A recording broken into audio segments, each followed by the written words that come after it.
الفنانة ماجدة صالح اللي عملت دور واحد في السينما ووقفت أمام الدنجوان رشدي أباظة. سنة 1971 شاركت ماجدة صالح في فيلم ابنتي العزيزة، وجسدت دور ليلى طالبة وراقصة الباليه اللي رقصت أمام جمال عبد الناصر، أول باليرينا مصرية. فيلم ابنتي العزيزة كان من إخراج حلمي رفلة وإنتاج 20 سبتمبر 1971، بطولة رشدي أباظة ونجاة الصغيرة وعمر خورشيد وإبراهيم سعفان. ماجدة صالح أول باليرينا مصرية التحقت بأولى دفعات المعهد العالي للباليه في مصر، وأسست ضمن معاهد أكاديمية الفنون سنة 1928. حصلت ماجدة صالح على 4 زميلات ليها على منحة دراسية في أكاديمية بولشوي في موسكو سنة 1963 فنون الرقص جامعة جنوب كاليفورنيا، وحصلت على الماجستير الفنون الجميلة والدكتوراه من جامعة نيويورك. ماجدة صالح من مواليد 2 إبريل 1944 في القاهرة، والوفاة 11 يونيو 2023 عن عمر 79 سنة.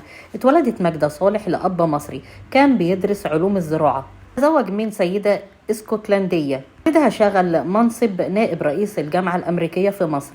درست ماجدة صالح الأدب الإنجليزي الطفولة، التحقت بتعليم الباليه، التحقت بالكونسرفتوار في الإسكندرية باليه، وكان المعلمين أكاديمية من المملكة البريطانية. بعد عودتها لمصر سنة 1966 أصبحت عضو مؤسس معهد الباليه. قدمت أولى عروضها في دار الأوبرا المصرية أمام الرئيس جمال عبد الناصر. شهد العرض نافورة غاجاتشي سراي، عجب بها جدا جمال عبد الناصر في دار الأوبرا المصرية ومنحها وسام الاستحقاق. سالها مع زملائها في جولة فنية في مصر الاستحقاق لسد أسوان. ده كان بيجرى بناء أسوان. بحت أشهر راقصة باليه على مسرح البولشوي، اطلقوا عليها لقب بولشوي 5.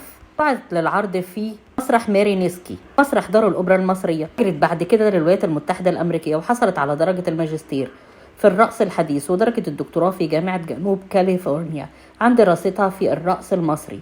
سنة 1983 ترأس المعهد العالي للباليه سنة 1988. ومطلع دار الأوبرا المصرية للباليه أجبرت على التخلص عن السلطة، وعادت ماجدة صالح إلى جزيرة كيلر في الولايات المتحدة الأمريكية، واتجوزت من عالم المصريات جوزيف سوف. بعد وفاة جوزها عادت ماجدة صالح إلى القاهرة لتكون أقرب إلى عائلتها. سنة 1993 اعتزلت ماجدة صالح الرقص رسميا بسبب مشكلة صحية في ظهرها، ما قدمت عروض على خشبة مسرح البولشوي، خشبة مسرح قصر المؤتمرات في الكريملين، غيرها من المسارح العالمية على مدى تاريخها الفني. ماتت الباليرينا ماجدة صالح في 11 يونيو 2023 عن عمر 79 عام. قدمت فيلم واحد هو ابنتي العزيزة، فيلم وثائقي هامش في تاريخ الباليه بشخصيتها الحقيقية، راوية لتاريخ الباليه في مصر. ربنا يرحمها.